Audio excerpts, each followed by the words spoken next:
Dans une quarantaine de secondes, dans le carrefour de l'info, sur CNews, il sera à 16h. Toujours très heureux de vous accueillir avec Sophia Rousseau, effectivement. Et à nouveau, les gilets jaunes à la une. 2 gilets jaunes sont arrivés à l'hôtel de Matignon pour être reçus par le Premier ministre et le ministre de la Transition écologique. L'un d'eux s'est très rapidement désisté.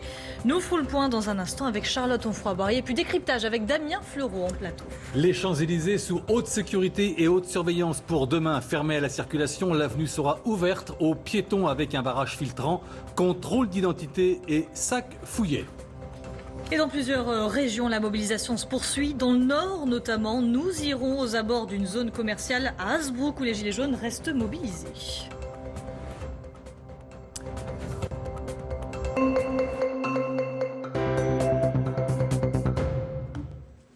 Une délégation de gilets jaunes devait être reçue aujourd'hui par le Premier ministre Édouard Philippe et François de Rugy, ministre de la Transition écologique.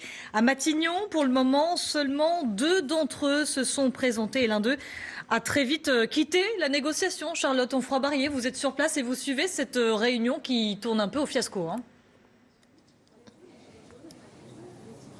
Absolument, c'est exactement ça. Sur les 8 porte-paroles invités par Édouard Philippe pour venir ici s'entretenir avec lui à Matignon, seuls 2 ont répondu à l'appel. Jason Herbert, ancien porte-parole du mouvement charentais de 26 ans, c'est le premier à s'être présenté tout à l'heure à l'hôtel de Matignon aux alentours de 14h30. Il a passé une demi-heure environ dans le bureau du Premier ministre en compagnie donc d'Édouard Philippe et de François de Rugy, le ministre de la Transition écologique, avec eux un deuxième membre du mouvement des Gilets jaunes qui lui a préféré rester anonyme. Mais l'entrevue a été effectivement très courte. Jason Herbert a rapidement quitté l'hôtel de Matignon. Pourquoi ? Parce que le Premier ministre a refusé que leur entrevue soit filmée. Souvenez-vous, mardi dernier, lorsque 2 porte-paroles ont rencontré François de Rugy au ministère de la Transition écologique, ils avaient filmé leur rencontre avec leur ministre et publié en direct sur les réseaux sociaux. Même demande aujourd'hui, mais demande refusée donc par Édouard Philippe.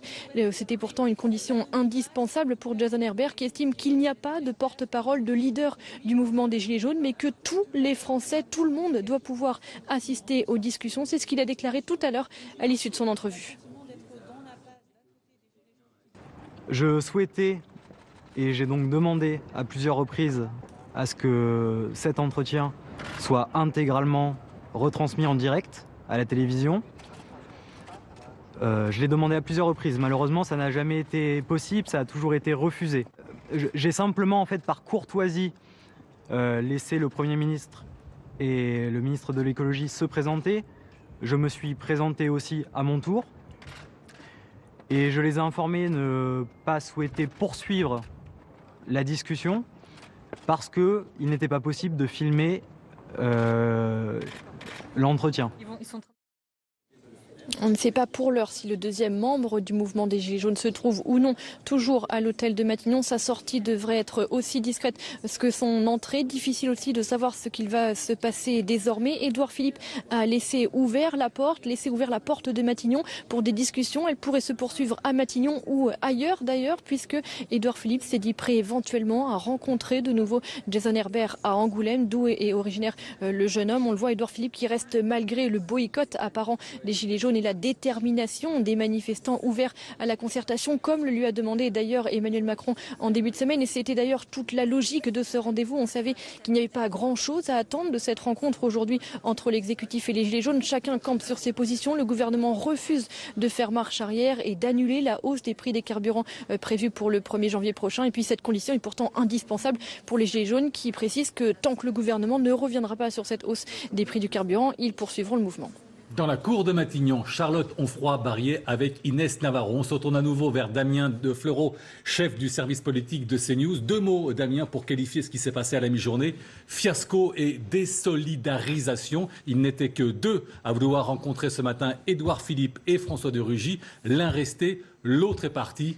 On a l'impression, en tous les cas, que ce gilet jaune-là a scié la branche sur laquelle il était assis. Oui, grande confusion, c'est vrai, dans cette séquence qui était une séquence de discussion, d'ouverture possible entre l'exécutif, donc Édouard Philippe, et ses représentants du mouvement des Gilets jaunes. Finalement, cela vire un peu au fiasco et on comprend que même si la main d'Édouard Philippe est toujours tendue, qui pour la prendre, qui pour répondre, qui pour s'asseoir autour de la table, puisque ces Gilets jaunes semblent totalement déstructurés. On voit bien qu'il y a une certaine partie de ces Français en colère qui souhaitent, comme on l'a vu cet après-midi, ouvrir un canal de discussion avec l'exécutif, tenter de mettre des choses sur la table. Et il y a toute une frange de ces Français en colère qui ne valident pas du tout cette stratégie, qui sont peut-être jusque-boutistes, radicaux, qui contestent même le simple fait de se rendre à Matignon, quel que soit le sujet à l'ordre du jour des négociations. Cette fracture au sein des Gilets jaunes, elle est très importante. Elle nous dit beaucoup de choses. Elle nous dit que cela va être très compliqué pour le pouvoir en place de sortir de cette crise. On l'avait vu samedi dernier, quand il y avait eu cet appel à manifester, le pouvoir, la préfecture de police avait dit oui. Mais dans ces cas-là, sur le champ de Mars, on avait vu de très nombreux Gilets jaunes dire « Nous, ce que l'on veut, c'est manifester sur les Champs-Élysées, c'est se rapprocher du palais de la présidence de la République. » Ils contestaient donc l'autorité, ils contestaient le droit de manifester dans un périmètre qui leur était pourtant réservé et sécurisé. On voit bien qu'il y a une frange très radicale au sein de ce mouvement des Gilets jaunes et qu'il sera bien difficile de ramener cette frange de radicalisation à la négociation. Alors c'est quand même assez malheureux parce qu'on a entendu depuis maintenant 14 jours et même un peu plus la solidarité des Gilets jaunes, quoi qu'ils fassent, où qu'ils soient, quels qu'ils soient d'ailleurs, les retraités ou pas, franciliens ou les gens en région. Et là on assiste à une désolidarisation.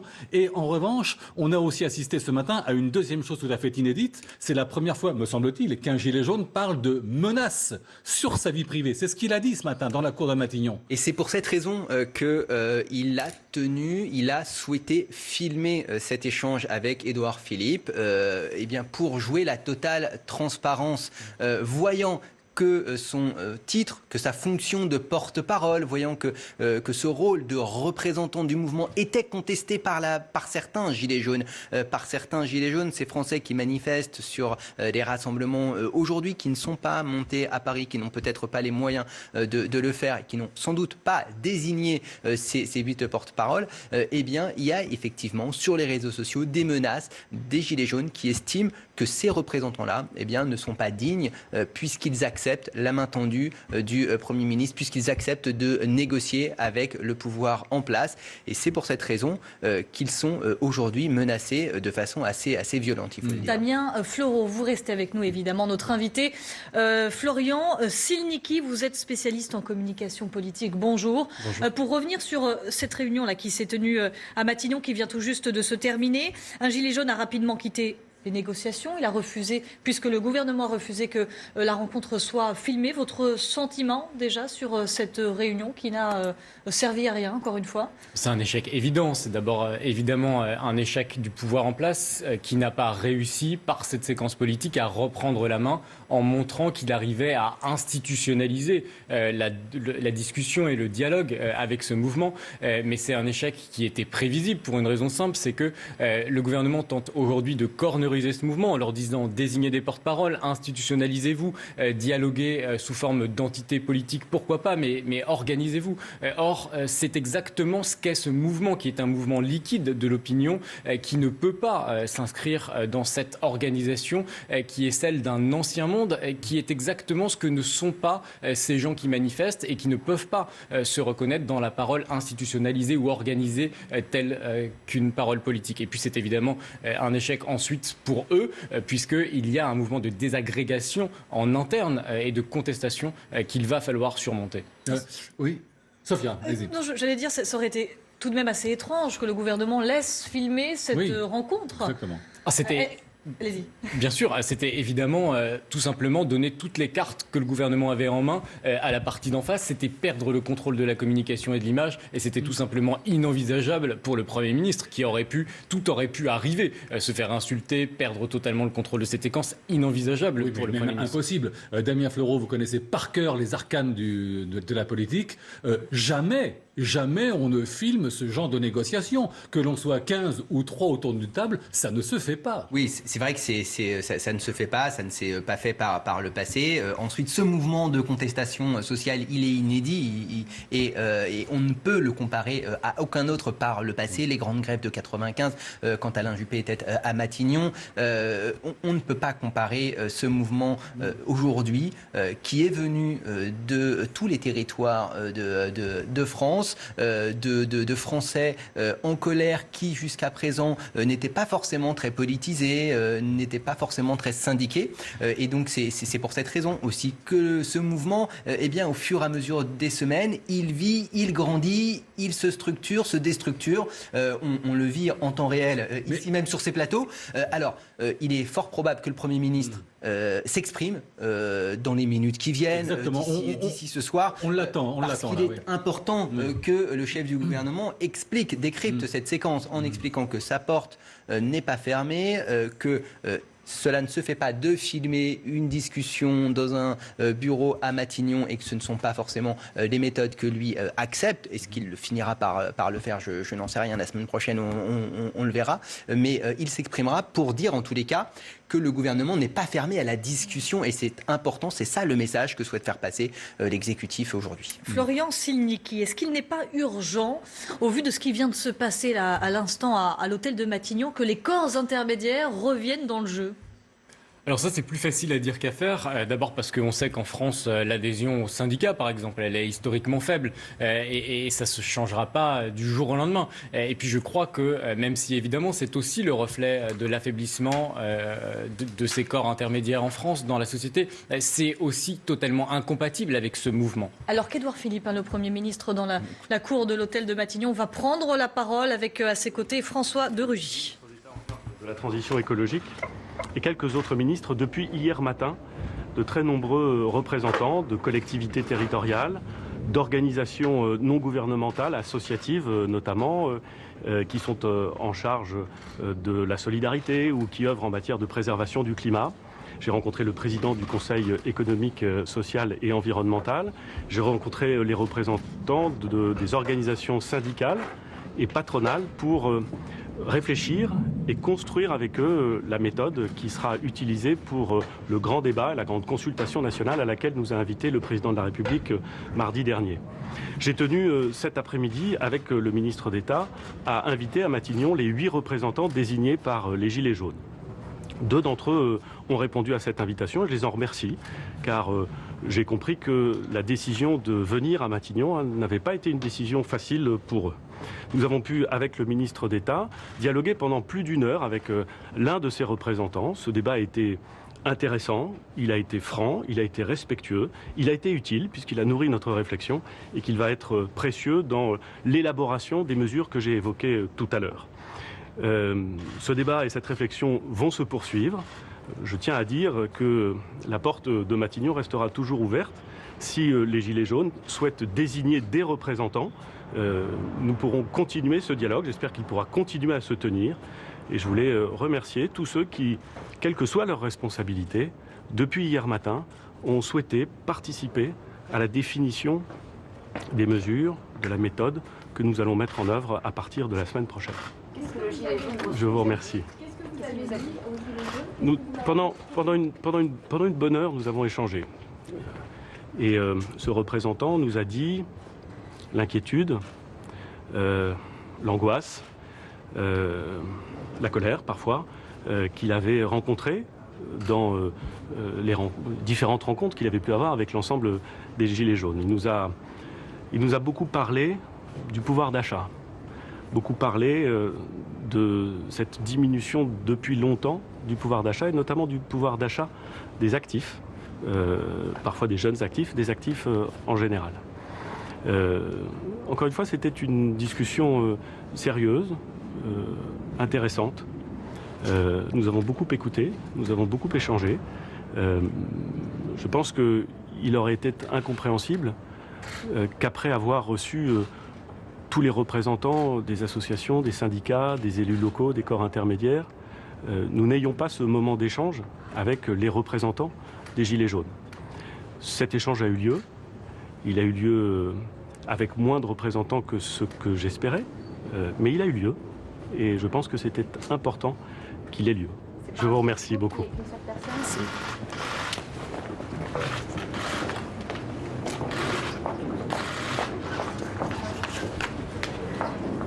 Voilà pour cette prise de parole du Premier ministre. C'était assez succinct. Damien Fleureau, qu'est-ce qu'on peut en retenir ? Non, mais Édouard Philippe cherche à nous expliquer que si un des deux représentants des Gilets jaunes a quitté précipitamment Matignon, avant même de pouvoir échanger sur le fond, ce n'est pas de la faute d'Édouard Philippe, ce n'est pas de la faute du gouvernement, ce n'est pas parce que le ton est monté, que les revendications des Gilets jaunes ont été balayées par l'exécutif. C'est tout simplement sur un problème de forme, la captation en vidéo, filmer cet échange et le remonter en direct ou pas d'ailleurs sur les réseaux sociaux. Il était important donc que le chef du gouvernement puisse dire qu'il y avait eu échange sur le fond, en longueur, pendant 1 heure, nous a-t-il dit, avec ce deuxième gilet jaune qui a tenu à rester dans une certaine anonymat, dans un certain anonymat. Il ne s'est pas montré devant les caméras qui sont présentes en nombre dans la cour de Matignon. Il était important de faire cet échange. Cela s'inscrit dans une semaine de discussions avec d'autres représentants, d'autres acteurs, des partenaires sociaux, des représentants du syndicat, des élus locaux qui sont venus ces jours derniers à Matignon pour construire cette plateforme de concertation qui va se mettre en place dans les jours qui viennent. À ce stade, pour l'instant, le gouvernement ne lâche rien sur le fond et c'est bien tout ça le cœur du problème et ce qui fait que demain, il y aura sans doute encore beaucoup de monde dans les rues, notamment à Paris. Alors Florian Silnicki, parlons aussi de la communication des Gilets jaunes. Encore une fois, il faut le dire et le redire, surtout si vous venez à l'instant de nous rejoindre sur CNews. Il s'agit ce matin d'un acte de désolidarisation d'un gilet jaune par rapport, non seulement par rapport à celui qui l'accompagnait à Matignon, mais par rapport à l'ensemble des Gilets jaunes qui avaient hâte de rencontrer Édouard Philippe. Il nous l'a dit, 8 représentants avaient été invités, sans qu'on sache d'ailleurs s'il s'agissait des 8 représentants choisis au départ par l'ensemble des Gilets jaunes. Est-ce que cette désolidarisation ne symbolise pas ce dont nous parlait Damien Fleureau, à savoir d'un mouvement pas organisé, pas structuré, pas dirigé et qui va maintenant exploser totalement, quoi? Il y a évidemment ce risque, mais c'est surtout l'illustration d'une nouvelle forme de mobilisation de la société française auquel nos hommes et nos femmes politiques ne sont pas habitués. Ils ne sont pas habitués à avoir affaire à des contestations qui ne soient pas organisées sous la forme syndicale ou militante politique classique.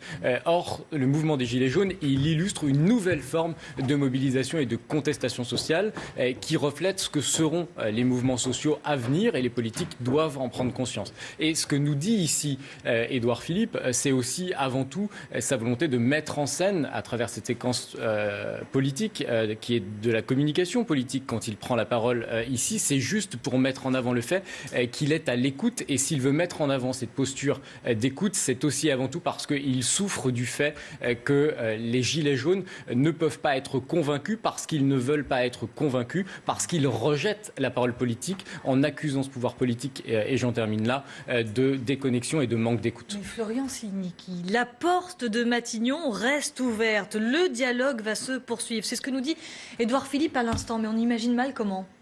Évidemment. Et pourquoi est-ce qu'on imagine mal comment ? On imagine mal comment cela peut bien se terminer ou comment la mobilisation des Gilets jaunes peut faiblir parce que vous avez un gouvernement qui reste dans une posture de communication sans rien proposer, sans montrer sa mobilisation, sans montrer qu'il a compris les revendications des Gilets jaunes et le transformer en des propositions politiques pour avancer. On pourrait par exemple, en termes de communication, assez facilement suspendre la taxe le temps d'une discussion sur plusieurs mois pour montrer qu'on va tenter d'influer notre position et d'être empathique à l'égard de la colère qui s'exprime. Mais ça n'est pas le cas. Le gouvernement n'arrive pas à mettre en scène à la fois cette conversion des propositions politiques concrètes, les revendications des Gilets jaunes et de montrer son empathie et sa sympathie à l'égard de ce mouvement. Alors tout à l'heure, Sophia faisait référence aux corps intermédiaires, aux syndicats, pour les appeler un peu plus simplement, qui restaient pourtant silencieux, voire absents. Demain, à la place de la République, rassemblement à midi, manifestation à partir de 14h, la CGT y sera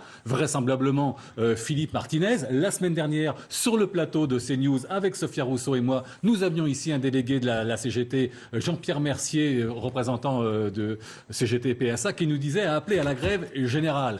Est-ce que pour la CGT, là encore, demain, il s'agit là aussi d'un acte de communication ou véritablement d'un acte, j'allais dire, viscéral, de se joindre aux Gilets jaunes? Alors moi je crois, mais c'est sans doute mon esprit cynique de communicant, que les partis politiques comme les syndicats ont tout intérêt, à partir du moment où ils sont dans l'opposition au pouvoir actuel et à partir du moment où ils peuvent en tirer une sorte de renaissance alors que les Français s'étaient éloignés d'eux, eh bien trouver une force dans les Gilets jaunes. Mais cette tentative de récupération, elle est dangereuse parce que, encore une fois, le mouvement de contestation et de mobilisation des Gilets jaunes, c'est exactement le contraire des partis politiques. Et d'ailleurs, les Gilets jaunes, ce ne sont pas des militants, ce ne sont pas des gens qui sont forcément syndiqués. C'est une colère citoyenne. En quoi cette récupération de la CGT, comme vous l'appelez, serait dangereuse? Politiquement? Politiquement pour les syndicats et politiquement pour les partis politiques, c'est dangereux pour ces deux mouvements parce que structurellement, ces Français rejettent cette forme de contestation sociale. Ils rejettent les partis politiques, ils rejettent les syndicats. Ils pensent qu'il y a une authenticité dans leur mobilisation qui n'existait pas dans les corps intermédiaires. Et vous restez avec nous évidemment, Florian Silnicki. On va prendre la direction des Hauts-de-France, Hasbrouck, où vous retrouve Charline Vasseur. Charline, comment les Gilets jaunes qui sont derrière vous ont-ils apprécié cette réunion avortée à Matignon? Eh bien écoutez, ici, la vingtaine de gilets jaunes qui est toujours en poste au rond-point du centre commercial de la Creule a suivi ce qui se passait à Matignon sur les réseaux sociaux. Aurélie est là depuis le tout début du mouvement. Aurélie, vous en pensez quoi, cette réunion qui a tourné au fiasco aujourd'hui? C'était prévu. De toute façon, il faut bien savoir que nous, on lâche rien. Que la porte a été claquée parce qu'il y a eu un refus de filmer. Et il faut savoir que derrière les gilets jaunes qui étaient à Matignon, en fait, il y a plein de monde, toute une population derrière, et que c'était notre droit de savoir. Donc maintenant, voilà, il va se résoudre à ce qu'il y aura plein de monde derrière, et ça s'arrêtera certainement pas. Le Premier ministre a dit que la porte de Matignon restera toujours ouverte. Qu'est-ce que vous en pensez? J'en pense quoi? En fait, je crois plus du tout à la politique. Donc la politique actuelle et antérieure, on n'en veut plus. Donc en fait, ils n'ont toujours pas compris ce qu'on veut, nous. Donc tant qu'ils ne comprendront pas, on sera dans la rue. Et tous ensemble, parce qu'on est plus nombreux qu'on le croit, parce que beaucoup de médias et d'autres personnes font véhiculer qu'on n'est pas nombreux, mais sachez, on est de plus en plus, et la population est de plus en plus avec nous. Ça, il faut le savoir. Et vous, Romuald, vous en pensez quoi de cette réunion avortée? Moi, je la trouve déjà inadmissible parce qu'en fait, il n'y a pas eu d'image, il n'y a pas eu de vidéo où justement les Français ont pu entendre le débat. Après, moi, ce que j'en pense, c'est que tout ça, c'est un peu du bidon parce qu'en fait, le gouvernement essaye de nous cacher plein de choses et voilà quoi, tout simplement. Et en fait, le fait qu'ils veulent pas qu'on filme, ça cache quoi derrière encore? Ça cache énormément de choses, voilà. Je pense. Vous lui auriez dit quoi, vous, au Premier ministre aujourd'hui? Au Premier ministre? Mais il n'y a pas que moi. En fait, c'est tout le monde, c'est ça, en fait. Vous attendiez quoi de lui aujourd'hui? Toutes nos revendications, c'est-à-dire qu'il réévalue toutes ces taxes.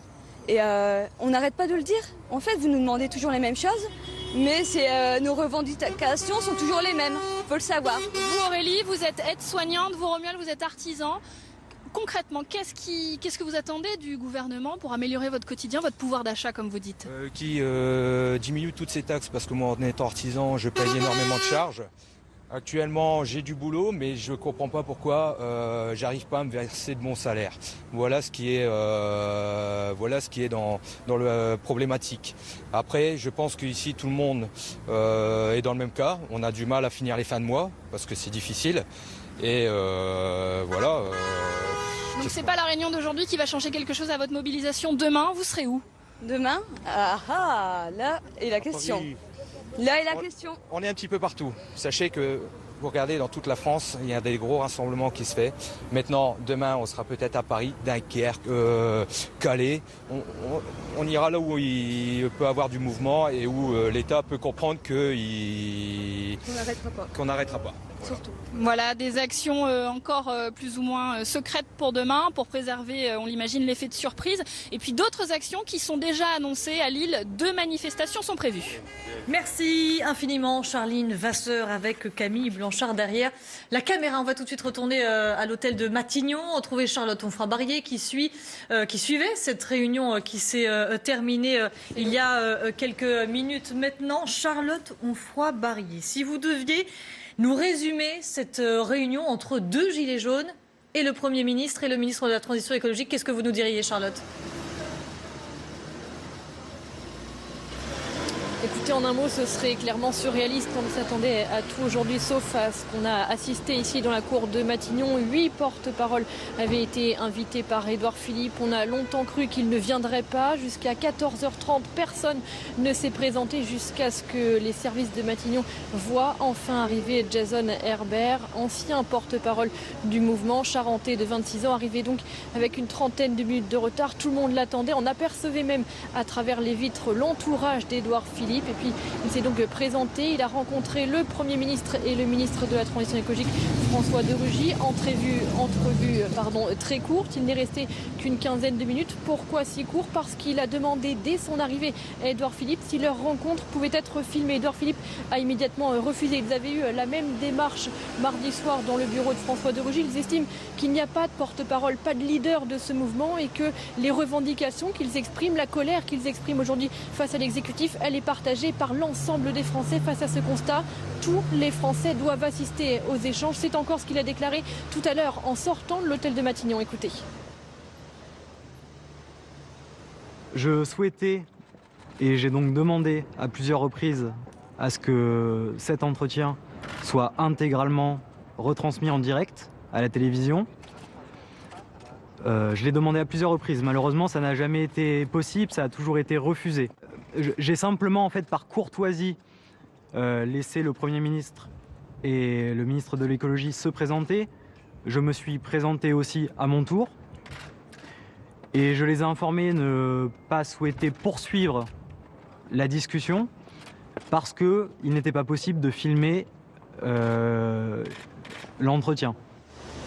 Je vous le disais, un deuxième membre du mouvement des Gilets jaunes s'est entretenu avec Édouard Philippe. Un entretien qui a duré environ 1 heure. C'est ce que nous a déclaré il y a quelques minutes Édouard Philippe dans la cour de Matignon. Il affirme que malgré ce boycott, la porte de Matignon restera toujours ouverte. Édouard Philippe qui dit regretter que seulement 2 membres de 2 porte-paroles des Gilets jaunes se soient présentés aujourd'hui. Mais il affirme qu'il est toujours prêt à rencontrer les membres des Gilets jaunes ici à Matignon ou à Angoulême sur le terrain. Il n'a pas écarté la possibilité la semaine prochaine de rencontrer Jason Herbert. On le voit, Édouard Philippe qui s'inscrit clairement dans la logique de concertation proposée par Emmanuel Macron en début de semaine. Écoutez justement, le Premier ministre était il y a quelques instants dans la cour de Matignon. J'ai tenu cet après-midi avec le ministre d'État à inviter à Matignon les 8 représentants désignés par les Gilets jaunes. 2 d'entre eux ont répondu à cette invitation et je les en remercie car j'ai compris que la décision de venir à Matignon n'avait pas été une décision facile pour eux. Nous avons pu, avec le ministre d'État, dialoguer pendant plus d'1 heure avec l'un de ses représentants. Ce débat a été intéressant, il a été franc, il a été respectueux, il a été utile puisqu'il a nourri notre réflexion et qu'il va être précieux dans l'élaboration des mesures que j'ai évoquées tout à l'heure. Ce débat et cette réflexion vont se poursuivre. Je tiens à dire que la porte de Matignon restera toujours ouverte. Si les Gilets jaunes souhaitent désigner des représentants, nous pourrons continuer ce dialogue. J'espère qu'il pourra continuer à se tenir. Et c'est finalement cela que veut retenir Édouard Philippe et l'image qui va marquer aujourd'hui, c'est ces 2 représentants seulement des Gilets jaunes présents dans la cour de Matignon. Mais c'est tout ce qui compte pour l'exécutif qui va sans aucun doute se servir de ce boycott aujourd'hui des Gilets jaunes pour décrédibiliser un petit peu le mouvement. Matignon aujourd'hui voulait tout simplement montrer que sa porte était ouverte et qu'il était prêt à dialoguer avec les Gilets jaunes. On ne s'attendait pas à des annonces, à une avancée quelconque puisque chacun campe sur ses positions. D'un côté, on a l'exécutif qui assure qu'il ne fera pas marche arrière. La hausse des prix des carburants aura bien lieu. lieu. Et puis d'un autre, les Gilets jaunes qui affirment que tant que cette hausse ne sera pas supprimée, ils poursuivront le mouvement. Mais je vous le disais, l'essentiel, c'est exactement ça pour l'exécutif, montrer que la porte est ouverte et que la concertation aura bien lieu. Je vous rappelle, c'était l'enjeu des réunions à Matignon hier et aujourd'hui. Édouard Philippe qui a reçu de nombreux représentants du Conseil national de la transition écologique. L'objectif est simple, poser le cadre de la concertation à venir, savoir comment elle va se passer, combien de personnes y seront associées, est-ce que des Gilets jaunes seront clairement autour de la table, si oui, lesquels, est-ce qu'il y aura des porte-paroles, est-ce que ce sera des membres tirés au sort. La question aujourd'hui de la représentativité, de la structure même de ce mouvement est désormais au cœur des discussions. Voilà, avec Charlotte Onfroy-Barrier et Inès Navarro, on a eu une synthèse parfaitement rédigée, compréhensible de tout ce qui s'est passé à la mi-journée. Si vous venez à l'instant de nous rejoindre, Florian Silnicki, spécialiste en communication politique, là aussi les mouvements des Gilets jaunes, c'était au début, il y a encore quelques jours, structuré avec 8 représentants, 8 porte-paroles, mais sans que parmi les 8, il y en ait un qui ressorte pour aller parler en priorité. Donc ça a été peut-être là aussi un manquement à leur communication, de ne pas désigner quelqu'un en tête d'affiche, en tête de groupe, quoi. C'était surtout une erreur de Il aurait alors drainé tous les autres derrière lui. Il n'était que 2 ce matin, et puis 1 simplement. Ça aurait été bien pour ce pouvoir qu'il y ait des porte-paroles, des gens qui puissent canaliser cette mobilisation. Je crois que c'est incompatible avec ce type de mobilisation. Aujourd'hui, ce que ces gens attendent, et on l'a vu avec les portraits d'Aurélie ou Romuald, ce sont des gens qui rejettent la politique telle qu'elle a été exercée aujourd'hui. Et donc, ils ne sont pas prêts à dialoguer avec des partis politiques ou avec un gouvernement. Ils ne sont pas prêts à rentrer dans un cadre institutionnel, parce que c'est ce cadre institutionnel qu'il rejette. Il rejette cette façon de faire la politique depuis des années. Et le pouvoir politique, aujourd'hui, il est un peu prisonnier de sa communication, parce que la communication politique, c'est pas d'abord de la communication et ensuite de la politique, mais d'abord de la politique et ensuite de la communication pour faire accepter cette politique. Et ici, on manque de propositions concrètes qui soient susceptibles de séduire les Gilets jaunes pour les démobiliser. Mais ça n'est pas, même si évidemment le pouvoir en place aurait tort de s'en priver dans sa stratégie de communication, en tentant de minimiser leur mobilisation ou en tentant de discréditer les paroles qui ont été désignées, qu'on arrivera à canaliser cette colère. Je crois même que c'est susceptible d'entraîner une aggravation de cette colère. Et donc le pouvoir, il a tout intérêt à apaiser les esprits en tentant de leur présenter des propositions qui démontrent qu'on les a en moins entendu et écouté, et qu'on va tenter de transformer ça concrètement en politique pour changer la façon dont on fait la politique, ce pourquoi Emmanuel Macron avait été élu et avait réussi à convaincre les Français. Et vous dites, Florian Silnicki, qu'ils ne sont pas prêts, ces manifestants,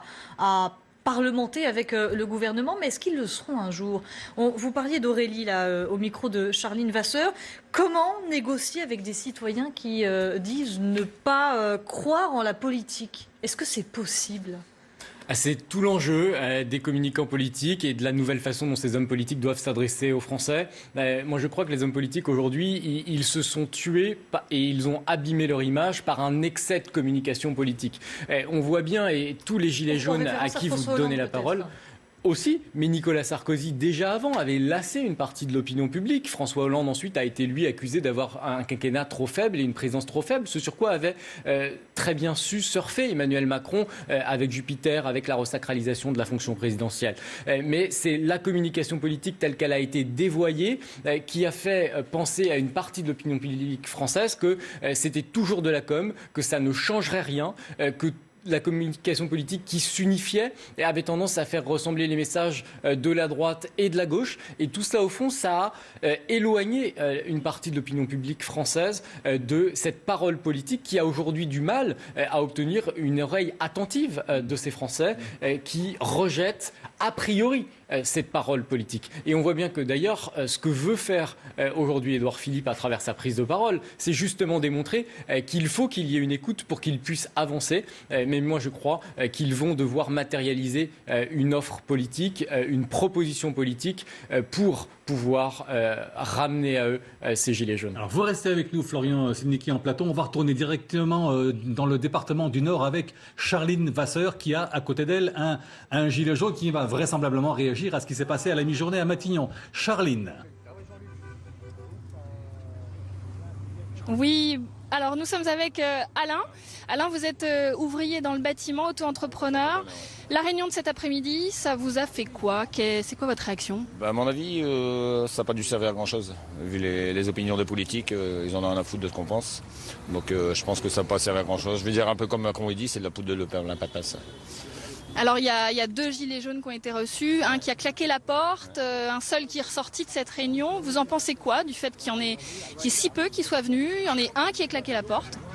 Apparemment, d'après ce que j'ai entendu, ceux qui ont été sélectionnés, c'était sélectionnés sur le tas, il fallait monter pas de manche ou quoi que ce soit. Donc c'est pas des gens qui se sont...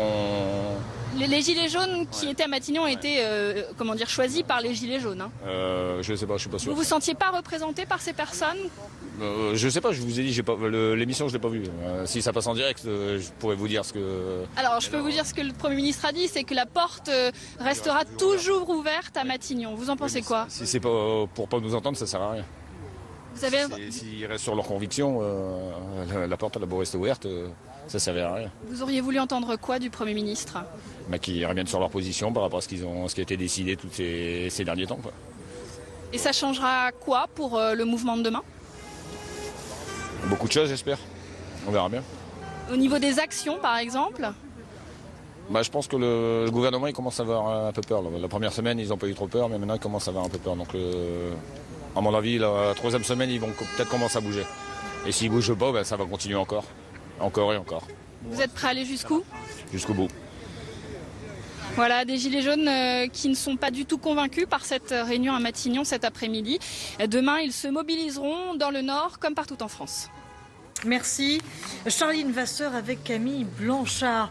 Florian Silnicki, c'est un dialogue de sourds. Ça doit être assez violent tout de même pour l'exécutif quand on est citoyen lambda comme vous et moi, ni élu, ni syndicaliste, et qu'on a claqué la porte comme ça du bureau du Premier ministre. Ça doit être assez violent pour l'exécutif. C'est d'une violence absolue et c'est d'autant plus violent que le pouvoir politique actuel, il n'est évidemment pas prêt à faire face parce qu'il ne l'a pas anticipé à cette nouvelle forme de mobilisation sociale.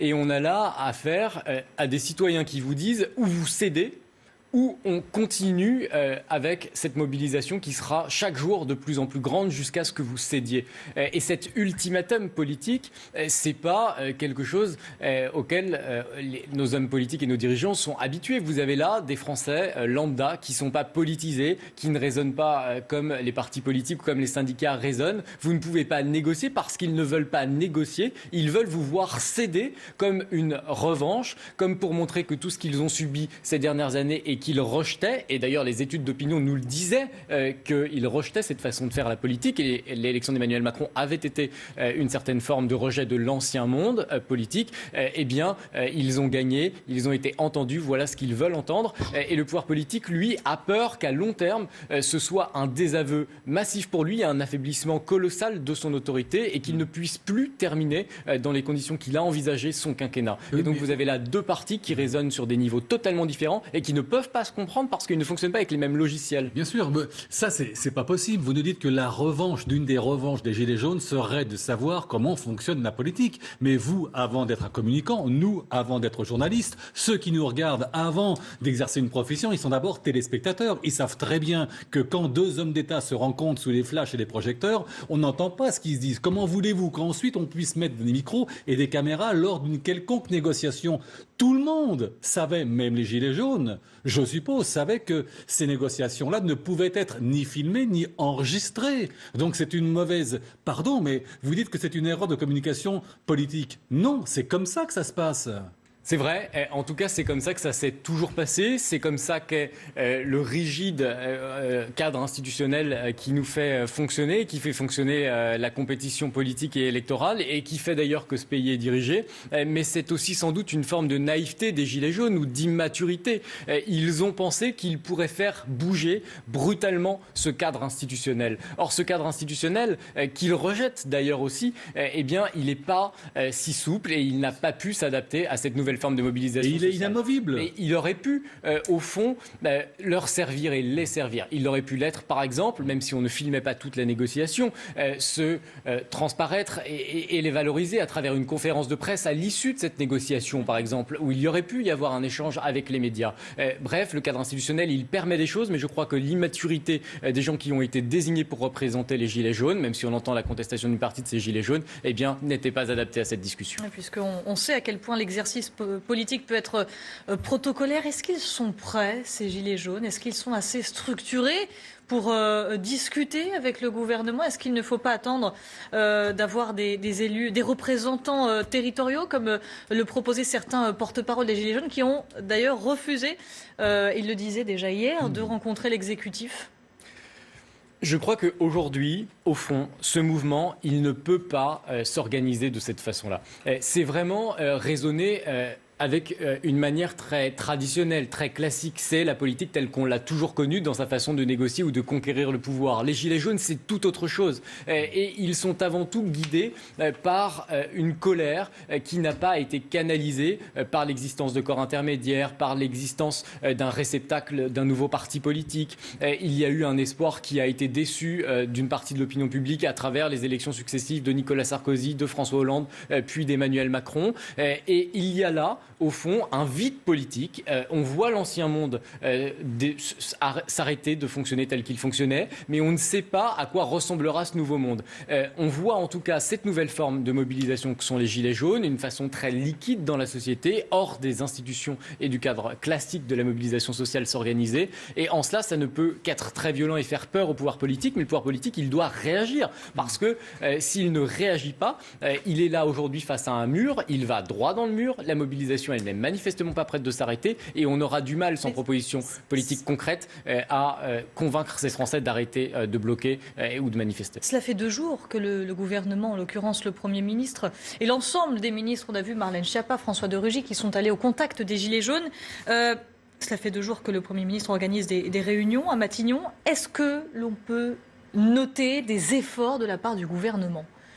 Il y a une volonté manifeste de mettre en scène le fait que le gouvernement est à l'écoute. Pourquoi ? Parce que, et d'ailleurs Édouard Philippe est très bien placé pour voir ce risque, Édouard Philippe il ne veut pas se retrouver dans la situation de 95, se retrouver dans la situation d'Alain Juppé disant je suis droit dans mes bottes. Bref, Édouard Philippe il a compris tout cela, il veut éviter toutes les erreurs qui ont été par le passé commises par celui qui l'a guidé en politique, qui est Alain Juppé.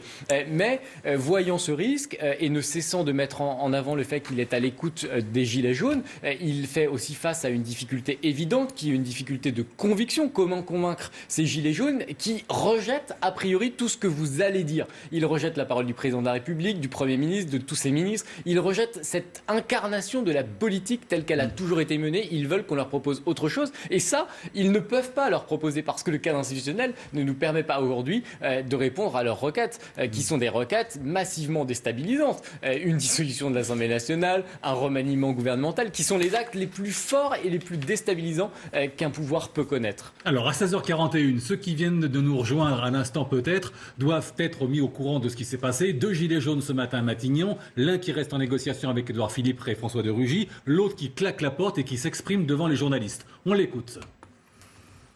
Je souhaitais, et j'ai donc demandé à plusieurs reprises à ce que cet entretien soit intégralement retransmis en direct à la télévision.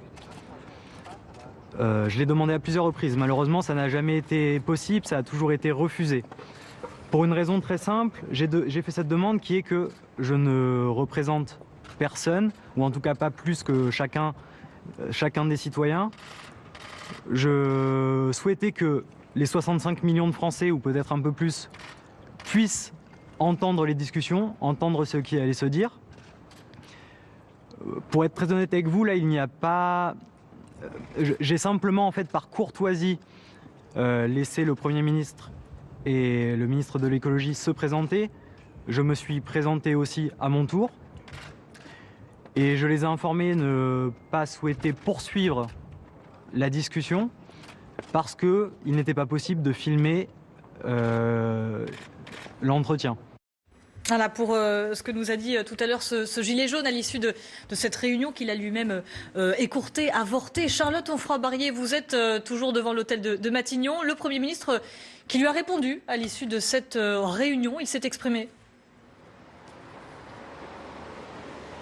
Oui, absolument. Édouard Philippe qui refuse de parler de boycott des Gilets jaunes. Bien sûr, il regrette qu'il n'y ait eu que 2 membres des Gilets jaunes aujourd'hui dans son bureau, alors qu'il avait invité 8 porte-paroles. Il insiste sur le fait qu'il y a bien eu concertation avec les Gilets jaunes cet après-midi, avec des nombreux représentants du Conseil national de la transition écologique. Réunions qui se sont succédées à Matignon hier et aujourd'hui. Le Premier ministre n'a pas vraiment le choix. Il doit insister sur le fait que la porte est ouverte et qu'il y aura bien une concertation.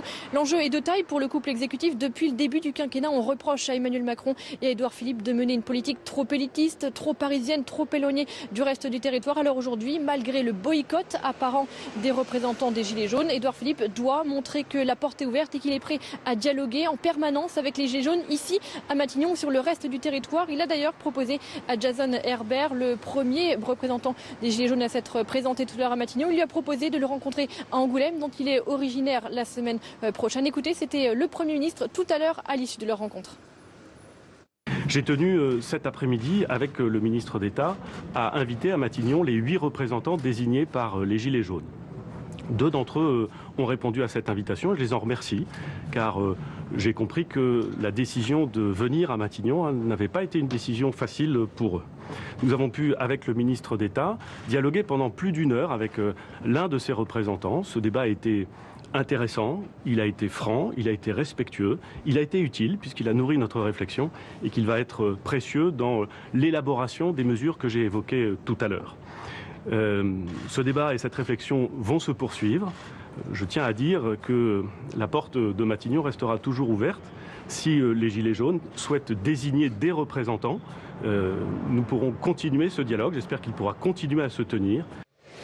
On le voit sur cette crise des Gilets jaunes, c'est une nouvelle fois Édouard Philippe qui est envoyé en première ligne. On a l'habitude depuis le début du quinquennat, chaque fois qu'un dossier est sensible, c'est Édouard Philippe qui porte la voix du gouvernement. C'était le cas lors de l'abaissement de la vitesse à 80 km/h sur les routes secondaires. C'était encore le cas lors de l'affaire Alexandre Benalla. Et c'est de nouveau le cas lors de cette crise des Gilets jaunes. C'est lui qui a annoncé à la mi-novembre des mesures pour calmer la colère. C'est lui aussi qui a répondu aux nombreuses questions des journalistes au lendemain de la première mobilisation, qui a dû faire face aux violences et aux 2 décès constatés sur des braquages. Et c'est encore lui aujourd'hui qui est chargé d'organiser la grande concertation avec l'ensemble du territoire. Il ne faut pas oublier que cette concertation, elle est voulue par Emmanuel Macron. Il a insisté sur la nécessité de dialoguer avec les Français mardi lors de son discours devant le Conseil national de la transition écologique. Mais chaque fois qu'on l'a interrogé sur les modalités de cette concertation, il nous a renvoyé vers Édouard Philippe. Édouard Philippe qui pour la première fois semble un petit peu fragilisé. Première fois depuis le début du quinquennat. Au sein même de la majorité, on commence à essuyer des critiques. À l'Assemblée nationale cette semaine, plusieurs députés disaient qu'Édouard Philippe était un petit peu trop jupéiste, qu'il était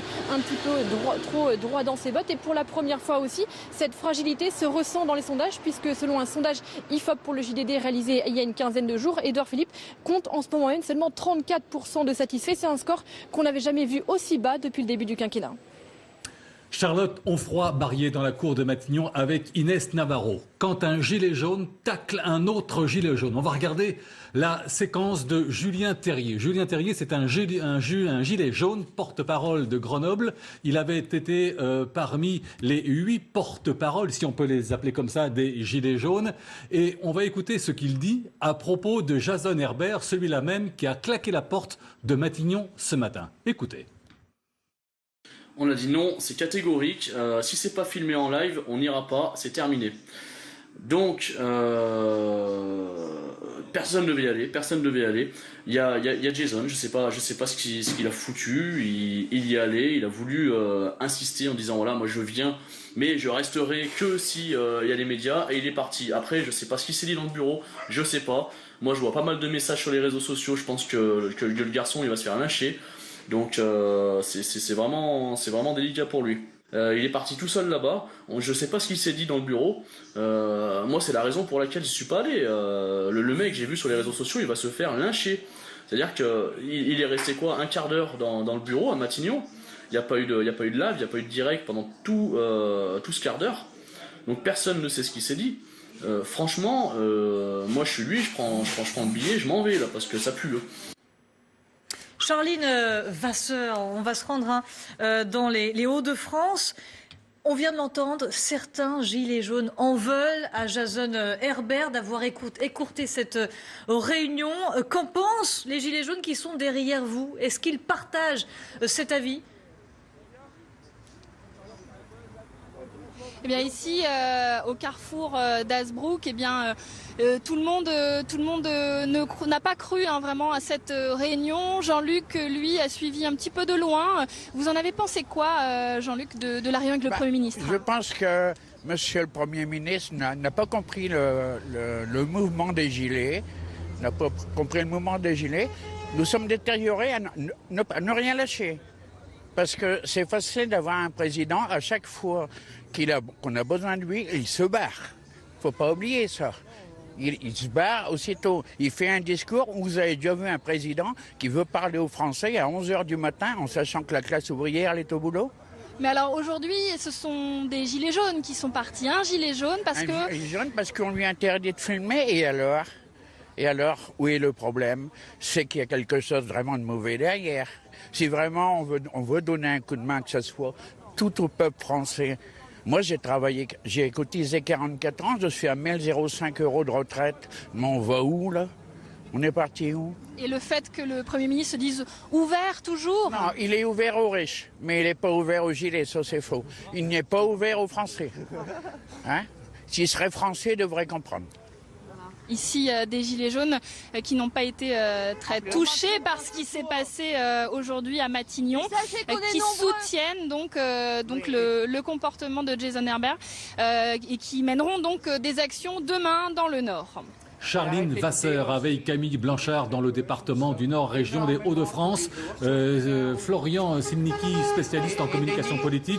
Là, on vient de l'entendre et peut-être de le comprendre. Vous parliez tout à l'heure, je reprends vos termes, de l'immaturité de ce mouvement des Gilets jaunes. Est-ce qu'on ne vient pas à l'instant d'en avoir une nouvelle fois la preuve, puisque apparemment, ce Gilet jaune, parmi beaucoup d'autres d'ailleurs, mais c'est fort possible, ne connaissent pas les arcanes du pouvoir politique. On n'ouvre pas la porte aux caméras et aux micros quand il y a une négociation. C'est vrai, mais ça montre aussi, au fond, ça dit quelque chose de l'environnement de la communication, de l'environnement dans lequel la politique s'inscrit. Ça dit beaucoup de la transparence que veut imposer, y compris par des choses très violentes, l'opinion publique à nos politiques actuelles. Incontestablement, ce mouvement des Gilets jaunes, il marquera l'histoire contemporaine comme une rupture à la fois des formes de mobilisation sociale et à la fois, au fond, de la façon dont ils veulent imposer des pratiques de communication. Ça dit aussi beaucoup de l'image de la communication politique, ça dit beaucoup de la défiance, du soupçon à l'égard des discussions qui peuvent avoir lieu dans ces lieux de pouvoir. On voit bien que ce qu'ils nous disent, c'est avant tout, si on ne veut pas filmer, c'est donc qu'il y a quelque chose à cacher, c'est donc qu'il y a quelque chose de mauvais. Or, la politique, ça n'est pas nécessairement ça, ça n'est pas que ça, ça n'est pas comme ces séries américaines où nécessairement l'intrigue repose sur des choses extrêmement négatives. Et je crois que l'opinion française, elle est aujourd'hui marquée par cette ère du soupçon et donc elle veut tenter d'imposer à nos hommes et à nos femmes politiques une transparence absolue. Le live en direct de toute conversation ou de toute négociation, c'est cela, ça en est le reflet. Ça n'est absolument pas compatible avec le dialogue tel qu'il existe en politique et tel qu'il a été institutionnalisé jusque-là. Et on va continuer d'en parler avec notre invité Francis Palombi. Merci d'être avec nous. Bonjour. Vous êtes président de la Confédération des commerçants de France. On l'a vu, monsieur Palombi, aucune sortie de crise, une réunion à Matignon pour rien. C'est de mauvais augure pour votre secteur?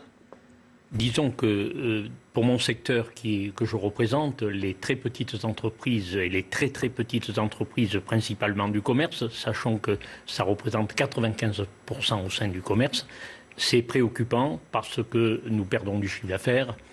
Les clients n'ont pas envie de venir acheter. Il y a un inconfort sociologique manifeste. Mais je pense que c'est vrai, on reproche au gouvernement actuel l'intransigeance. Mais quand on a décidé de transformer, de faire évoluer, de créer une véritable transition sociétale, il faut aller de l'avant. Il faut bien sûr se préoccuper et les revendications, je ne les remets pas en cause sur le fond. Il y a des problèmes. Mais un gouvernement, en 1 an et demi, ne peut pas régler les problèmes de 30 ans. Donc, ce que je lance comme appel aujourd'hui, en tant que citoyen moi-même, je fais appel à tous ces citoyens, certes de bonne foi, mais aveuglés peut-être par un mouvement de revendication. Et puis, très concrètement, il y a la majorité silencieuse, il ne faut pas l'oublier. Elle existe. Vous pensez que les Français veulent le mal de leur pays? Non, pas du tout. Vous pensez que la majorité des Français se sont satisfaits de voir le spectacle que nous avons vu sur les Champs-Élysées? C'est par rapport à l'étranger, par rapport aux États-Unis, par rapport à ces millions et ces millions de touristes, avoir offert ce spectacle désastreux. Ce n'est pas vers cela qu'il faut se destiner. Et moi, j'ai confiance, vraiment, je ne vous parlerai pas d'une manière pessimiste. Ce n'est pas la guerre civile en France. Oui, bien sûr, si on regarde le visuel qui est derrière vous, avec ces barricades entassées, mais les Français, on peut leur faire confiance. Le gouvernement, bien sûr, doit agir. Ce à quoi nous avons assisté cet après-midi, c'est une avancée. C'est tout simplement le rôle du gouvernement d'écouter les citoyens qui revendiquent. La porte de Matignon est ouverte, mais c'est une avancée. C'est très bien cela. Et je pense que mes commerçants, bien sûr, attendent que ça s'arrête. Et je suis convaincu que ça va s'arrêter parce que la conscience, la sagesse, la bonne foi va quand même l'emporter sur l'emballement du moment, sur le côté violent. Notre pays est trop beau pour être violenté de cette façon et faisons confiance à la majorité silencieuse. Deux choses importantes, Monsieur Palombi. D'abord, le fait que vous ne remettiez pas en cause les revendications des Gilets jaunes. Personne, d'ailleurs, ne les remet en cause. La preuve, c'est que cette semaine, 2 sondages ont montré qu'entre 75 et 78% des Français soutenaient les Gilets jaunes dans leurs revendications, que personne ne peut remettre en cause parce qu'elles sont louables, en tous les cas, pour la plupart d'entre elles. Et la deuxième chose, très importante également, c'est votre présence. Et ce que vous avez dit au tout début, c'est que vous représentez les petits commerçants. Oui. Alors, on sait que le samedi dernier, de grandes brasseries, de grands restaurants célèbres sur l'avenue des Champs-Élysées ont été totalement dévastés. Mais des petits commerçants également ont vu leurs vitrines exploser, des boulangers, des pâtissiers, des vendeurs de cartes postales, de souvenirs. C'est cela, me semble-t-il, que vous représentez aussi. Est-ce que la sécurité qui est actuellement en train d'être mise en place pour les Champs-Élysées vous paraît pour l'instant fiable et peut répondre à vos attentes? Fort de l'expérience de samedi dernier, je suis convaincu que on peut peut-être faire évoluer la situation psychologique pour samedi prochain, puisque apparemment il y aura quand même une manifestation. Les Champs-Élysées ouverts aux piétons, aux chalands, qui vont aller voir les vitrines, qui vont commencer à penser aux fêtes de Noël. Que ceux qui revendiquent pensent quand même qu'ils sont papa, maman, père de famille, mère de famille, que les fêtes approchent et qu'il faut vraiment remettre la situation en bon ordre. Je pense qu'on ne peut pas prendre en otage l'économie. Ce n'est pas responsable. Ça n'exclut pas. Je suis d'accord sur certaines revendications, comme je viens de vous le dire, mais pas sur la méthodologie. Parce que repenser la fiscalité, repenser le niveau des salaires, bien sûr que c'est préoccupant pour tous les jours au quotidien, mais ça ne se fait pas en 3 semaines et du haut de barricades ou du haut de... Non, il faut rentrer dans une négociation branche par branche, secteur par secteur. Moi, je porte une catégorie. Ce sont aussi des citoyens, ce sont des commerçants, vous savez, qui quelquefois n'atteignent même pas en termes de gains par rapport à leur commerce, ils n'atteignent même pas le SMIC. Hein, il y a des commerçants qui survivent tout juste. Donc, je lance cet appel à nouveau à de la sagesse et de la prise de conscience. Faisons tout pour que notre France soit toujours plus belle, que nous soyons plus heureux dans le pays. Et je ne pense pas qu'un gouvernement et un jeune président de 40 ans aient l'intention de nuire à son pays, de nuire aux citoyens de son pays. Je ne pense pas. J'ai la chance de connaître Emmanuel Macron. Il m'a même posé la question récemment. Que veulent les zones rurales? Je représente la Lozère. La Lozère, c'est 70 000 habitants. C'est pas... Mais c'est une zone avec ses richesses. Mais c'est vrai que quand on est dans une zone rurale comme la Lozère, si on n'a pas une voiture, si tous les jours on ne met pas du gasoil dans sa voiture ou de l'essence, eh bien on ne peut rien faire. Donc il va falloir pragmatiquement, mais ça je sais que le président de la République et son gouvernement sont axés là-dessus, eh bien on va s'en sortir et on va retrouver, on va pouvoir accéder à des avancées. C'est intéressant ce que vous nous dites, un message optimiste. Vous êtes d'accord, Florian Silnicki, avec ce que nous dit M. Palombi? La situation va s'arranger, il faut patienter.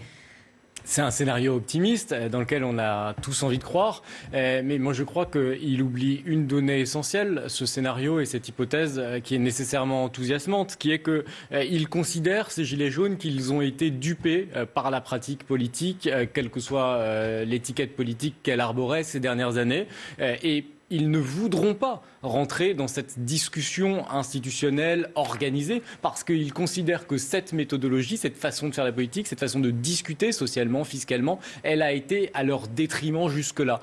Et au fond, la violence qu'ils ont exprimée, même s'ils n'ont cessé d'expliquer que cette violence qui est ici en image, eh bien, n'était pas le résultat de l'action de gilets jaunes, mais l'action d'agitateurs ou de casseurs annexes, eh bien, elle est quand même présente. On le voit à travers la vidéo quand ce porte-parole des gilets jaunes dit parce qu'il y est allé, il risque de se faire lyncher. Eh bien, tout ça, c'est le reflet d'une violence, qui est encore plus grave que celle qu'on a connue dans les affrontements politiques sur l'échiquier politique tel qu'il a été organisé ces dernières années. Et au fond, c'est un peu la twitterisation sociale, c'est-à-dire qu'on va aujourd'hui se faire lyncher parce qu'on a été à Matignon, comme on se ferait lyncher sur n'importe quel réseau social. Il l'a dit ce matin, devant les caméras, devant les journalistes. Il a dit qu'il craignait pour sa vie privée.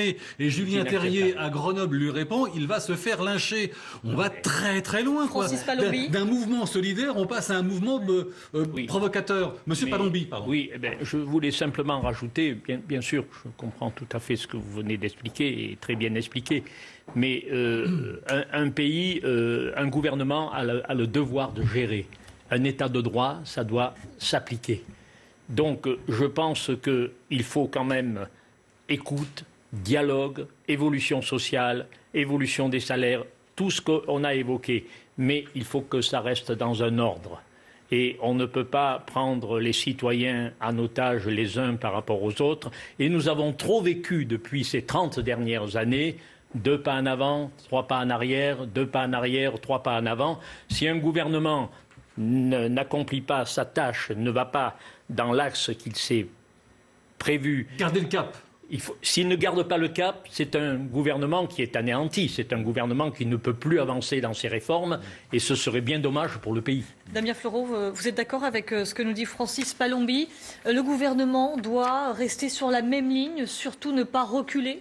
Alors en tous les cas, pas de conseil à donner à l'exécutif. En tous les cas, c'est ce que nous a dit Édouard Philippe à l'issue de cet entretien qu'il a eu avec un des représentants des Gilets jaunes. Pas d'inflexion sur le fond, mais une main tendue. La porte du bureau d'Édouard Philippe reste ouverte peut-être la semaine prochaine après la manifestation. Parce qu'en termes de répercussions politiques, si toutefois le gouvernement revenait en arrière, on a beaucoup parlé d'un moratoire sur la hausse des taxes, quelles peuvent être les répercussions politiques on ne sait pas, on ne va pas faire de la politique fiction, mais ce que l'on entend dans les rangs de l'opposition, par exemple François Ruffin, qui est membre des Insoumis, le parti de Jean-Luc Mélenchon, il le dit. Si le gouvernement recule sur cette hausse des taxes sur le carburant notamment, c'est la fin du quinquennat d'Emmanuel Macron. Il ne sera plus en mesure de dérouler les réformes qu'il avait promis pendant sa campagne. Je parle de la réforme des retraites, notamment la réforme de l'assurance chômage, les sujets de société. On peut penser aux lois bioéthiques, la GPA, la PMA, ces sujets qui sont en train d'être installés par l'exécutif pour une réforme, pour des mesures, pour des annonces dans les mois qui viennent. S'il y a une inflexion du gouvernement, un recul, entre guillemets, eh bien effectivement les oppositions s'en saisiront.